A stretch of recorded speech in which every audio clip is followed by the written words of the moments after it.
All right guys, welcome back to me trying to figure out my oil pressure issues on my B20v turbo.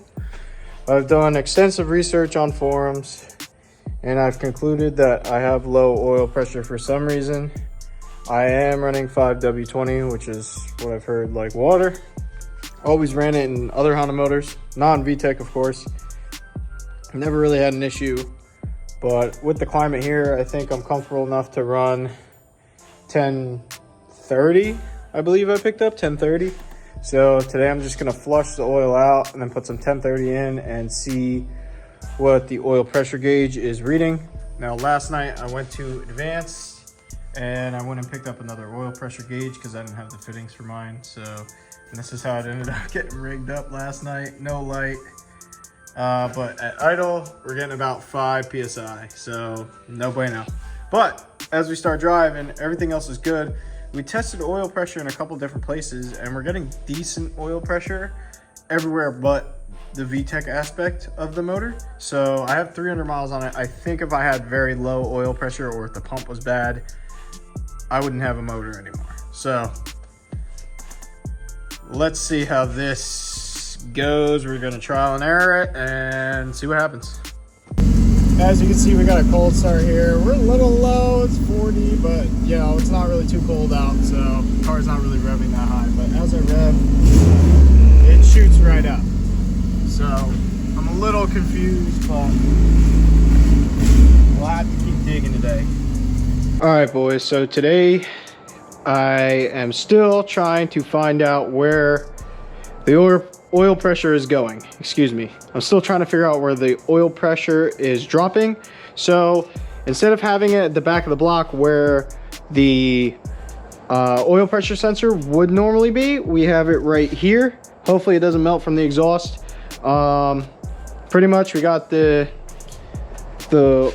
oil pressure gauge still ghettoed up to where it was, and we're going to try to take it for a drive and see if it sees any oil pressure when we're trying to engage VTEC. And if we have oil pressure but not enough, we will know exactly what our issue is. So let me just quickly tighten up the other side fitting of this gauge and we will be good to go. I believe it's 10 mil. I saw it drip. Yeah, it was a little loose. All right, hopefully we have no oil leaks, fingers crossed, and let's see what happens. Let's see. I guess let's pull it out.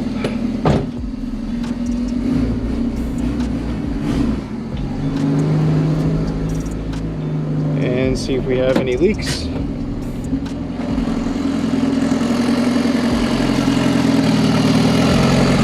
The block looks good. The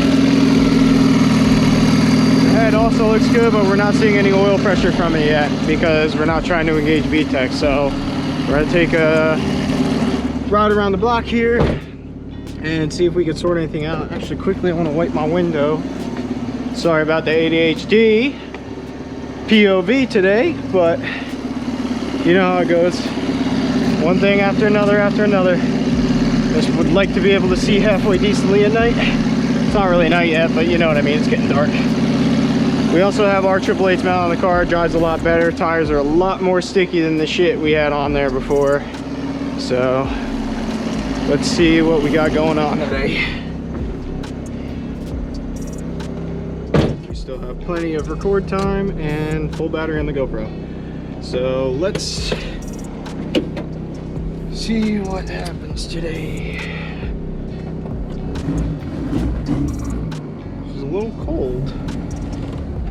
She's definitely cooled down a lot, but she should warm up pretty quickly. And it just put everything back on the windshield that I wiped off. Thanks, car. I don't know how bad the audio is going to be with the wind, but hopefully it comes out halfway decent. If I talk kind of manly, if you would say.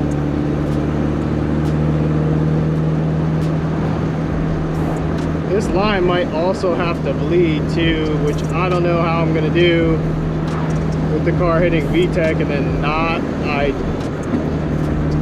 Don't really understand it, but we'll see if we build any pressure at all in there. Hopefully we do. If not, then we kind of have an idea where to look for our issue.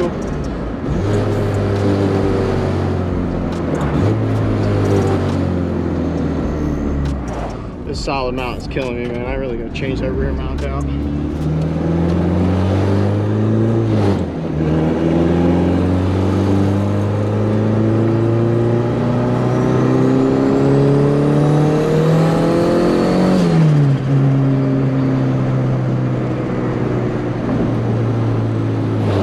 A good pull, but definitely no VTEC, and we're not even getting any oil pressure to our gauge here, so I believe I do have to bleed that gauge unless it's not seeing shit, which is I'm highly doubtful about. But I mean, I don't know, we'll give it a pull in a couple gears and see what happens. And if nothing happens, then we're back to the drawing board. I swear those backfires scare the shit out of me every time. Every time. They're so random.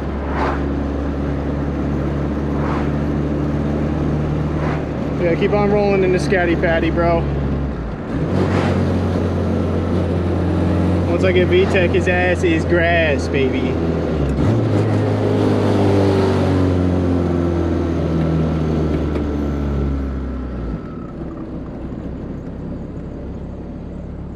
Should be up to optimal temp.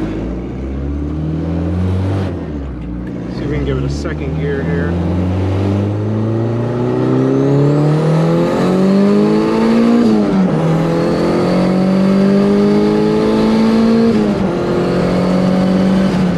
More like a 2 to 4, but still nothing.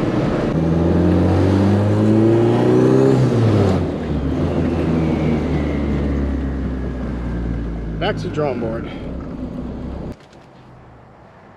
B20 non-V. What a fucking dickhead. I don't know if you guys can see that, but that's a dick move right there. Yo, Robert, if you're watching this, you're a fucking dick. No VTEC, boy.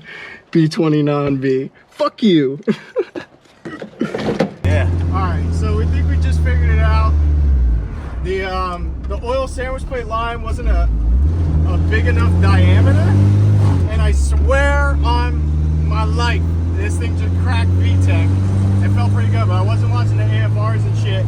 So we're gonna go make another hit in Mexico, and we're gonna see if this thing cracks VTEC. But this thing was crossed over harder than fucking Carmelo Anthony, dude. Like, fuck. Dude, it hit the cross. It definitely hit the crossover, dude. I've been waiting for this for weeks now, motherfuckers, okay? And we finally, fingers crossed, finally got it working. Because I already ordered an oil pump, an ACL one. I thought it was an oil pump. Apparently it might not be. So we're going to see what the fuck goes on if this Camry gets the fuck out of the way. Oh, he's going left and you're going to sit on the right side of the fucking road, you fucking jerk off. And that's a cop right there that just saw me aggressively do that shit. Yo, that was fucking, that was crazy. Dude, it hit. Another cop. It hit. Let's see if we get pulled over. That'd be good content, hey? Sheriff pulls him over. We didn't even get the crack VTEC yet. Fuck you, I'm cracking it first. These scat packs better watch out. This shit's him, but seriously, we gotta watch the AFRs. Yeah. Cross over into it nice and easy.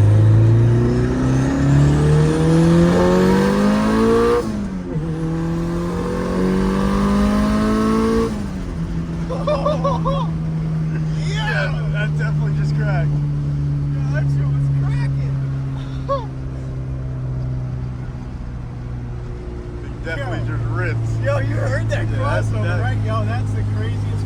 I felt that crossover. Yeah. Let's hit another one. Do it nice and easy.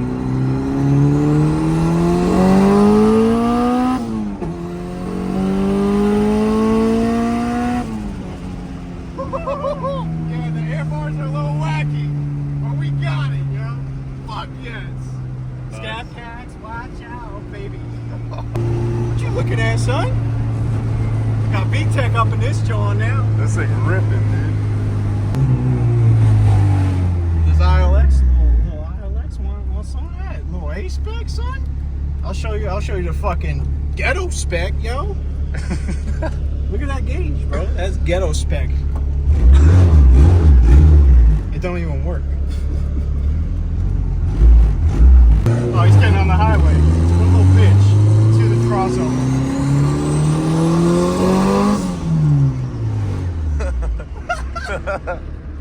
That shit's addicting, yo. We got turbo and VTEC crossover now. Dude, that was Fuck yeah. ripping, dude. You can see in the video, I'm freaking thrown back. To and through the tunnel, or the underpass. Making crap, baby.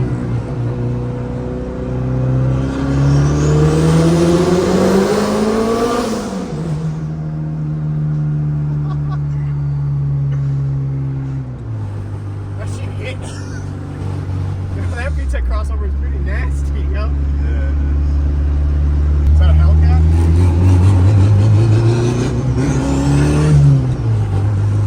Fuck that motherfucker. you didn't want it? Just one more crossover. Alright.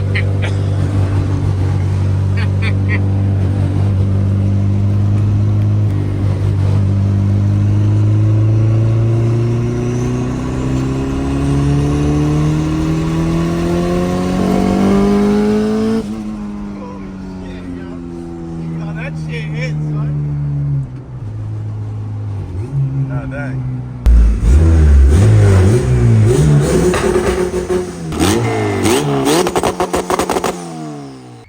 So as you guys can see, the car is now hitting VTEC. I got a little wiring to clean up, do off camera, and got another dyno appointment set up. Probably gonna cost me a little bit more change, but it's gonna be running good. So hopefully all goes well, you know.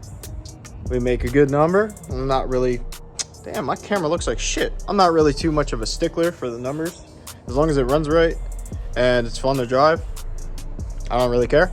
So hopefully. All right, so in conclusion, to finish out this video, I did end up ordering an ACL oil pump.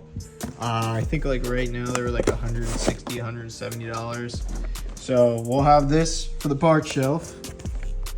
This will just go with all the new shit I never use. That one day in 10 years I'll use again. I do want to show you guys the difference in the diameter. So I'm gonna take the top half of this Golden Eagle line off and then show you the top half of the other line that was on there. Just so if somebody's having problems similar to me with no check engine lights, nothing, no codes, just not, VTEC's just not working, then you could hopefully try this. Because I was looking at videos on YouTube and there was one guy that had, like, you know, the plug was in there for an LS VTEC and he was really using the head on a full VTEC setup, so he didn't need the plug, and his VTEC wasn't working. He was having similar problems, and he said that, and I'm like, well, that's not my issue. So on this, the diameter was just off on the line, so the line couldn't get enough volume. The line basically didn't have enough volume to push enough oil to make oil pressure to engage VTEC. All right, so here's the inner diameter of this line. Okay, this is the Golden Eagle one. And here's the inner diameter of this line. You can see a clear difference there. Even though on the outside of the lines, they just look like a half size off from each other. But, I mean, look at the comparison. And that would be why I wasn't hitting VTEC. So, you know, don't always just trust what other people put together, you know, because I never checked this. I thought it was just good to go. But apparently all it was is one little line. If you guys enjoyed today's video, please, please, please back me up and come back to watch more videos on the B20 VTEC build. I'm sure this motor's not going to last that long, okay? As sad as I am to say that, I'm sure it's really not going to last that long, but I'm going to try my best to maintain it and keep it together and document it all for you guys. And, you know, I'm just keep on chugging along. So you guys have a wonderful, wonderful day, and catch me in the next video, hopefully the dyno. Peace.